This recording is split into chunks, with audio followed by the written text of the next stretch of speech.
Given the initial premise, most people would likely pass on this movie.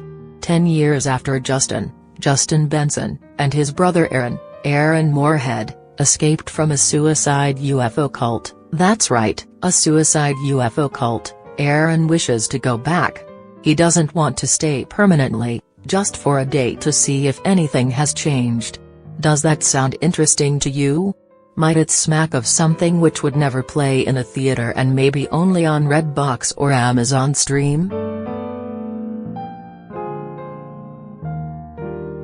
Written by Benson, shot by Moorhead and directed by both, The Endless takes its sweet time in getting to the real story, which is all the more impressive as it only has a taut 112-minute running time, and it doesn't get to its biggest reveal until the final scene. Not only is it impossible to go into specific detail regarding the plot without revealing major spoilers, even referencing other movies the poorly titled The Endless resembles would also give away too much. What is safe to say is that The Endless is a sci-fi movie that doesn't actually include UFOs. It messes with our heads in terms of perception of time and choice and the preference of horrific acts over tedium. Would you rather experience the rush of peril or die a slow death via career dead-end poverty and boredom? Neither option is ideal, but the former will at least be interesting and keep your juices flowing. If you disagree, then Benson and Moorhead have succeeded.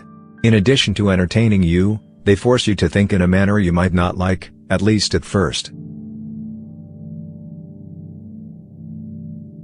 A decade after they escape the cult, the brothers work as glorified office maids in what looks like to be LA, and while neither is happy where they've ended up, Justin prefers it over living amongst apocalyptic, post-Woodstock era, flower power hippie types. Aaron is almost equally resigned to their fate but can't help thinking there might be more, however fatalistic and lemming-like that might be. Aaron's mindset solidifies when he receives a VHS tape from the commune with a vague, muddled message he takes as a sign that he absolutely has to go back. After almost too much back and forth, Justin determines the best way to get Aaron over his obsession is to acquiesce to his wishes and head north to the commune. He doesn't like it but feels if he holds his line, Aaron will eventually resent him, and Justin, who loves his brother a great deal, is also highly susceptible to self-induced, misplaced guilt. Once they show up at the place they left long ago, they notice little has changed. There are the same people doing the same things and generally behaving like folks at a low-rent day spa. They grow all of their food and make money by selling homemade ale. There's no evident stress, no mention of anything resembling cultish, certainly nothing said regarding impending mass suicide, so, besides bad fashion sense, questionable hygiene and an aversion to the modern technology, what's the problem? The overnight trip turns into 2 days and then 3, and it becomes clear the brothers are not on the same wavelength. Things get testy, and this is the point where the sci-fi elements kick into high gear.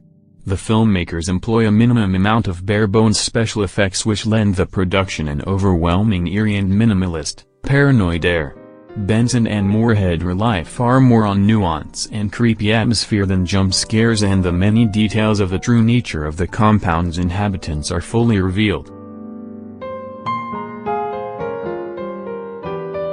Much in the same manner as the recent A Quiet Place, The Endless operates with workmanlike, streamlined efficiency. There's no fat, filler or cheap thrills.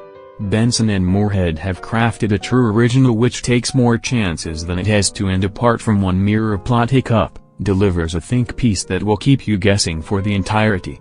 Solo, a Star Wars story, will totally rule the box office this weekend, but it is only the second best new sci-fi flick of the week.